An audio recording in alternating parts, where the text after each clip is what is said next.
ಅಥವಾ ಆ ಕೋಪದಲ್ಲಿ ಅವರು ಹೇಳಿರ್ಬೋದು. ಈ ಕೋಪದಲ್ಲಿ ಕುಮಾರಸ್ವಾಮಿ ಅವರು ಕೋಲಾರ್ಗೆ ಹೋಗಿ ಏನೋ ಮಗ ಅಂತ ರಮೇಶ್ ಕುಮಾರ್ ನಿಮ್ಮ ಪಕ್ಷದವರು ಮಾತಾಡಿದ್ದಾರೆ, ಬಿಜೆಪಿ ಪಕ್ಷದವರು ಮಾತಾಡಿದ್ದಾರೆ. ಪದಗಳು ಬೇರೆ ಇರ್ಬೋದಪ್ಪ, ಬಟ್ ಒಳಗಿರೋ ಇಂಟೆನ್ಷನ್ ಒಂದೇ.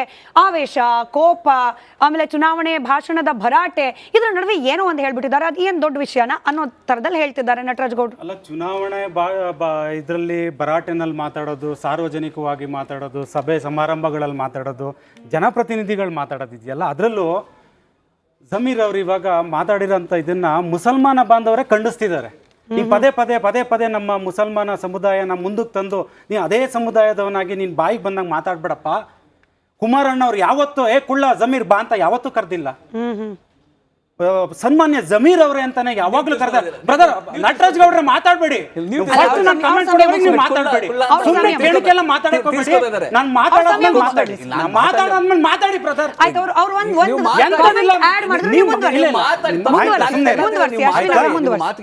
ಜಮೀರ್ ಅವರು ಆಯ್ತು ಬಿಡಿ ಬ್ರದರ್, ಕರ್ನಾಟಕದವ್ರು ಕೇಳಿಸ್ಕೊಳ್ಳಿ, ನೀವು ಮಧ್ಯೆ ಮಾತಾಡೋ ಅವಶ್ಯಕತೆ ಇಲ್ಲ. ಜಮೀರ್ ಅವರು ಪೂಜ್ಯ ದೇವೇಗೌಡರು ಚಾಮರಾಜಪೇಟೆ ಗಲ್ಲಿ ಸುತ್ತಿ ಕುಮಾರಣ್ಣ ಅವರು ಅವ್ರನ್ನ ಕರ್ಕೊಂಡು ಬಂದು ಶಾಸಕರನ್ನ ಮಾಡಿಲ್ಲ ಅಂದಿದ್ರೆ ಹಳೆ ಪೇಂಟ್ ಬಾಕ್ಸ್ ತಗೊಂಡು ಬಸ್ ತೊಳ್ಕೊಂಡು ಇರ್ಬೇಕಾಗಿತ್ತು ಜಮೀರ್ ಅವರು.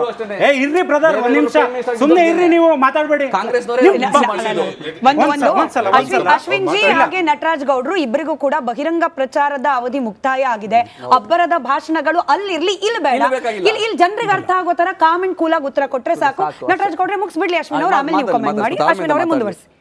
ನಾನು ಈಗೇನೆ ಮಾತಾಡ್ತಿದ್ರೆ ಕಾಂಗ್ರೆಸ್ ನಟರಾಜ್ ಗೌಡ್ರಿಗೆ ಇನ್ನು 1 ಅವರ್ ಮಾತಾಡಕ್ಕೆ ಬಿಡಲ್ಲ. ಕಲೀರಿ, ಒಂಚೂರು ಹಿರಿಯರು ಇದ್ದೀರಾ, ಒಂದ್ ಸ್ವಲ್ಪ ತಾಳ್ಮೆ ಇರಬೇಕು. ನಿಮ್ ಸಚಿವ ಬಾಯಿ ಬಂದಂಗೆ ಮಾತಾಡಿದಾನೆ. ಒಬ್ಬ ಈ ದೇಶದ ಪ್ರಧಾನಿಯ ಮಗ 2 ಬಾರಿ ಮುಖ್ಯಮಂತ್ರಿ ಆದಂತ ವ್ಯಕ್ತಿಗೆ ಬಾಯಿಗೆ ಬಂದಂಗೆ ನೀವು ಸಭೆಗಳಲ್ಲಿ ಶಿಳ್ಳೆ ಚಪ್ಪಾಳೆ ಹೊಡಿತಾರೆ ಅಂತ ಮಾತಾಡಿದಾಗ ಹಿಂದುಳಿದವ್ರ ಮನೆಗಳಿಗೆ ಹೋದಾಗ ನೀವು ಹೆಂಗ್ರಿ ಮಾತಾಡ್ತೀರಾ ನೀವು? ಇವೆಲ್ಲ ಯಾಕೆಂದ್ರೆ ರಾಜಕೀಯ ಮಾಡಬಾರ್ದು. ಯಾವತ್ತಾದ್ರೂ ಕುಮಾರಣ್ಣ ಅವರು ಆ ಜಮೀರ್ ಅವ್ರನ್ನ ಯಾವ ರೀತಿ ಕರೆದಿದ್ದಾರೆ? ಅವ್ರ ಪಕ್ಷ ಬಿಟ್ಟೋಗಿದ್ರು ಯಾವ ರೀತಿ ಕರೆದಿದ್ದಾರೆ? ಯಾಕೆ ಡಿಸ್ಟರ್ಬ್ ಮಾಡಿದ್ರೆ ಡೈವರ್ಟ್ ಆಗುತ್ತೆ? ನಟರಾಜ್ ಗೌಡ್ರೆ, ಡಿಸ್ಟರ್ಬ್ ಆದ್ರೆ ಡೈವರ್ಟ್ ಆಗ್ಬೇಕು ಅಂತ ಜಮೀರ್ಗೆ ಶಾಸಕನಾಗ್ ಮಾಡಿ, ಸಚಿವನಾಗ್ ಮಾಡಿ, ಕನ್ನಡ ಭಾಷೆನೇ ನೆಟ್ಟಿಗೆ ಮಾತಾಡಕ್ ಬರದೇ ಇರೋ ಅಂತ ಜಮೀರ್ಗೆ ಕನ್ನಡ ಹಿಡಿತಾನೆ ಇಲ್ದಾರ ಅಂತ ವ್ಯಕ್ತಿನ ಆಡಳಿತ ಹೆಂಗ್ ನಡೆಸಬಹುದು ಅಂತ ಕಲಿಸ್ಕೊಟ್ಟಂತ ಪೂಜ್ಯ ದೇವೇಗೌಡರು ಕುಮಾರಣ್ಣನ ಬಗ್ಗೆ ಏಕವಚನದಲ್ಲಿ ಮಾತಾಡ್ತೀಯ ನೀನು ಅಂತ ಅಂದ್ರೆ, ನಾಳೆ ಸಿದ್ದರಾಮಣ್ಣಗೂ ಮಾತಾಡ್ತೀರಾ ನೀವು? ಸಿದ್ದರಾಮಣ್ಣಗೂ ಮಾತಾಡ್ತೀರಾ ಮೇಡಮ್? ಒಂದ್ ನಿಮಿಷ, ಸಿದ್ದರಾಮಣ್ಣಗೂ ಮಾತಾಡ್ತೀರಾ ನೀವು? ನಾಳೆ ಕೈ ಕೊಟ್ಟು ಸಿದ್ದರಾಮಣ್ಣಗೂ ಮಾತಾಡ್ತೀರಾ, ಮಾನ್ಯ ಡಿ ಕೆ ಶಿವಕುಮಾರ್ ಅವ್ರಿಗೂ ಮಾತಾಡ್ತೀರಾ. ಕಾಂಗ್ರೆಸ್ ಅವರು ಮಾನ್ಯ ಜಮೀರ್ ಅವರ ಮನಸ್ಥಿತಿನ ನೀವು ಅರ್ಥ ಮಾಡ್ಕೋಬೇಕು. ಯಾಕೆಂದ್ರೆ ಆರಂಭದಲ್ಲಿ ಹೇಳಿದೀನಿ, ಮುಸಲ್ಮಾನ ಬಾಂಧವರು ಖಂಡಿಸಿದರೆ ನಿಮ್ಮ ಹೇಳಿಕೆನ. ನಿಮಗಿವತ್ತು ಒಂದು ರಾಜಕೀಯವಾಗಿ ಕರ್ನಾಟಕದಲ್ಲಿ ಜನಸಾಮಾನ್ಯರಿಗೆ ಸಾಮಾಜಿಕ ನ್ಯಾಯ ಕೊಡಿಸುವಂತ ಒಂದು ಉನ್ನತ ಸ್ಥಾನಕ್ಕೆ ಗೌರವ ತುಂಬಿಸಿದ್ದಾರೆ ಅಂದ್ರೆ ನೀವು ಪೂಜ್ಯ ದೇವೇಗೌಡರು ಕುಮಾರಣ್ಣ ಅವ್ರನ್ನ ನೆನಪಿಸ್ಕೋಬೇಕು. ಯಾವುದೇ ಪಕ್ಷ ಇರ್ಲಿ, ಸಭೆ ಸಮಾರಂಭದಲ್ಲಿ ಏನಾದರೂ ಚುನಾವಣಾ ಪ್ರಚಾರ ಮಾಡ್ತಿದ್ದಾರೆ ಅಂತ ಅಂದಾಗ ಈಗ ಜಮೀರ್ ಅವ್ರನ್ನ ಕುಳ್ಳ ಅಂದ್ರು. ಮಾತಾಡ್ತೀರಾ? ಒಪ್ಪಲ್ರಿ ನೀವು, ಅದನ್ನ ಬಿಟ್ಟು ಹಳೆದೆಲ್ಲ ಮಾತಾಡ್ತೀರಲ್ಲ, ಅದೇಂಗ್ರಿ ಮಾತಾಡ್ತೀರಾ? ಹಳೆದಾವ್ದ್ರಿ ಮಾತಾಡ್ತೀರಾ?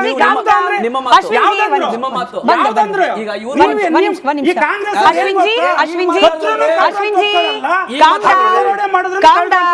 Ashwin G calm down. ನನಗೆ ಅರ್ಥ ಆಗುತ್ತೆ, ನಿಮ್ ಪಕ್ಷದ ನಾಯಕರನ್ನ ನಿಂದಿಸಿದ್ದಾರೆ. ಅಶ್ವಿನ್ ಜಿ ಒಂದು ಒಳ್ಳೆ ಪಕ್ಷದ ರೆಪ್ರೆಸೆಂಟೇಟಿವ್ ಆಗಿ ಅದಕ್ಕೆ ನಾನು ಹೇಳ್ತಿದ್ದೀನಿ ನೋಡಿ, ನಿಮ್ಮ ಮಾತು ಜನರನ್ನ ತಲುಪಬೇಕು. ಅಶ್ವಿನ್ ಜಿ ತಲುಪಬೇಕು. ಕಾಮಾಗಿ ಮಾತಾಡಿ, ಮಾತಾಡಿ, ಆರಾಮ್ ಮಾತಾಡಿ. 30 ಸೆಕೆಂಡ್ ಟೈಮ್ ಹಾಕಿ, 30 ಸೆಕೆಂಡ್ ಅಶ್ವಿನ್. 1 ನಿಮಿಷ ನಟರಾಜ್ ಗೌಡ್ರು ಹೇಳಿ. ಅಶ್ವಿನ್ ಅವರೇ ಮಾತಾಡಿ. ಜೆಡಿಎಸ್ ಇರ್ಲಿ, ಬಿಜೆಪಿ ಇರ್ಲಿ, ಮತ್ತೆ ಇನ್ನಿತರ ಪಕ್ಷಗಳೇ ಇರ್ಲಿ, ಯಾವತ್ತು ನಾವು ಬೆಳ್ಕೊಂಡ್ ಬಂದಿರೋ ದಾರಿನ ಯಾರು ಮರಿಬಾರ್ದು. ದೇವೇಗೌಡರು ಯಾವ ಸ್ಥಾನದಲ್ಲಿದ್ದಾರೆ, ಕುಮಾರಣ್ಣ ಅವ್ರು ಯಾವ ಸ್ಥಾನದಲ್ಲಿದ್ದಾರೆ, ನಾನು ಎಲ್ಲೋ ಇದ್ದವನ್ನ ಎಲ್ಲೋ ಕರ್ಕೊಂಡು ಬಂದು ಎಲ್ಲಿ ಬೆಳೆಸಿದ್ದಾರೆ. ಹಾಗಂತ ಪಕ್ಷಕ್ಕೆ ನೀವು ನಿಷ್ಠೆಯಿಂದ ಇರಬೇಕು ಅಂತ ಏನಿಲ್ಲ. ನೀವು ಇನ್ನೊಂದು ಪಕ್ಷಕ್ಕೆ ಹೋಗಿದ್ದೀರಾ, ಫೈನ್. ನೀವು ಅಲ್ಲಿ ಒಂದು ಉನ್ನತ ಸ್ಥಾನ ಏರಿದ್ದೀರಾ, ಫೈನ್. ಜನರು ಆರಿಸಿ ನಿಮ್ಮನ್ನ ಕಳಿಸಿದ್ದಾರೆ, ಸಚಿವರಾಗಿದ್ದೀರಾ, ಫೈನ್. ಹಾಗಂತ ಜನರು ಶಿಳ್ಳೆ ಚಪ್ಪಾಳೆ ಹೊಡಿತಾರೆ ಅಂತ ಹೇಳಿ ನೀವು ಬೆಳೆಸಿದ ಗುರುನೇ ನೀವು ಕಾಲಲ್ಲಿ ಒದ್ರೆ ನೀವು ಯಾರು ಬೆಲೆ ಇನ್ನು ಡೀಟೇಲ್ ಆಗಿ ಮಾತಾಡೋಕಿದೆ ಸರ್. ನಮ್ಮ ಸೆಕೆಂಡ್ ಬ್ರೇಕಿಂಗ್ ಅಲ್ಲಿ ಅದೇ ಇದೆ. ಅದನ್ನ ಬಿಟ್ಟು ಒಂದ್ ನಿಮಿಷ ಕಂಪ್ಲೀಟ್ ಮಾಡ್ಬಿಡ್ತೀನಿ. ಇನ್ನು ಇಬ್ರು ಮಾತಾಡೋರು ಇದ್ದಾರೆ. ಜಮೀರ್ ಅವರು ಹೇಳಿರೋದು ತಪ್ಪು ಅಂತ ಕಾಂಗ್ರೆಸ್ ಅವ್ರು ಹೇಳ್ದೆ. ನೀವು ಏನೇನೋ ಟಾಪಿಕ್ ತಗೊಂಡು ಬಂದು ಅವ್ರು ಸರಿ ಇಲ್ಲ ಇವ್ರು ಸರಿ ಇಲ್ಲ ಮಾತಾಡಿರೋದು ಜಮೀರ್ ಅವರು ಮೋದಿವರೆಗೂ ಮಾತಾಡ್ತೀರಾ. ಇದಕ್ಕೊಂದು ನೈತಿಕತೆ ಅದಕ್ಕೆ ಹೇಳೋದು ಇವಾಗ ಕಾಂಗ್ರೆಸ್ ಅವ್ರಿಗೆ ಅಂತಂದ್ರು ಕನ್ನಡ ಭಾಷೆ ಬರಲ್ಲ. ಕನ್ನಡ ಭಾಷೆ ಎಲ್ರಿ ಬರುತ್ತೆ ಕನ್ನಡ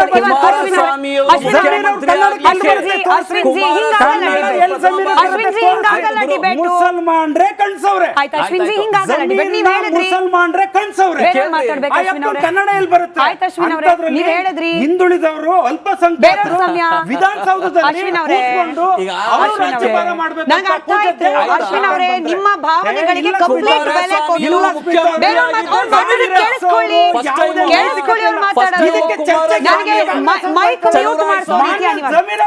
ಮೈಕ್ ಮ್ಯೂಟ್ ಮಾಡ್ತಾರೆ ಅನಿವಾರ್ಯ ಮಾಡಬೇಡಿ. Ashwin ji humbly request last time ಕೇಳ್ಕೊಳ್ತಿದ್ದೀನಿ. ಅಶ್ವಿನ್ ಅವರೇ ಲಾಸ್ಟ್ ಟೈಮ್ ಹಂಬ್ಲಿ ರಿಕ್ವೆಸ್ಟ್ ಬೇರೆಯವ್ರಿಗೆ ಮಾತಾಡೋಕೆ ಅವಕಾಶ ಕೊಡಬೇಕು.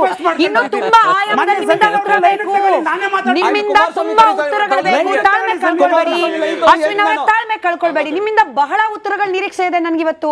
ಬಹಳ ದಿನ ಆದ್ಮೇಲೆ ಬಂದಿದ್ದೀರಿ, ಬಹಳ ದಿನ ಆದ್ಮೇಲೆ ಬಂದಿದ್ದೀರಿ, ಬೇಜಾರಾಗುತ್ತೆ. ಕಂಟ್ರೋಲ್ ಮಾಡ್ಕೊಳ್ಳಿ ಅಶ್ವಿನ್ ಅವರೇ. You know how to control. ಮುಗಿಸಿ ನಟರಾಜ್ ಗೌಡ್ರೆ ಮುಗಿಸಿ. ಜಮೀರ್ ಅವರು ಮತ್ತೆ ಚೆಲುವರಾಯ ಸ್ವಾಮಿ ಅವರ ಶ್ರಮದಿಂದ ಕುಮಾರಸ್ವಾಮಿ ಅವರು ಪ್ರಥಮ ಬಾರಿ ಕರ್ನಾಟಕದಲ್ಲಿ ಮುಖ್ಯಮಂತ್ರಿ ಆಗಿದ್ದು ಅವರ ಶ್ರಮದಿಂದ. ಕುಮಾರಸ್ವಾಮಿ ಅವರ ಮಾನ್ಯ ದೇವೇಗೌಡರು ಪ್ರಧಾನಮಂತ್ರಿ ಆಗಿದ್ದು ಕೂಡ ಮಾನ್ಯ ದೇವೇಗೌಡರು ಪ್ರಧಾನಮಂತ್ರಿ ಆಗಿದ್ದು ಕಾಂಗ್ರೆಸ್ನವರ ಕೊಡುಗೆ. ಜೀವನ ಪರ್ಯಂತ ಎಷ್ಟು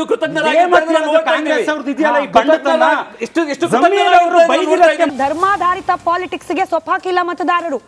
ಈಗ ಕೇವಲ ಬಿಜೆಪಿ ಕಡೆ ಬೊಟ್ ಮಾಡ್ತಿದ್ರು. ಇಲ್ಲಿ ಹನುಮನ ಹೆಸರಲ್ಲಿ ರಾಮನ ಹೆಸರಲ್ಲಿ ಪಾಲಿಟಿಕ್ಸ್ ಮಾಡ್ತಿದ್ದಾರೆ ಬಿಜೆಪಿಯವರು ಅಂತ ಹೇಳಿ ಈಗ ಕಾಂಗ್ರೆಸ್ ಮಾಡಿದ್ದೇನು ಪ್ರಶ್ನೆ ಕೇಳಬೇಕಲ್ವಾ?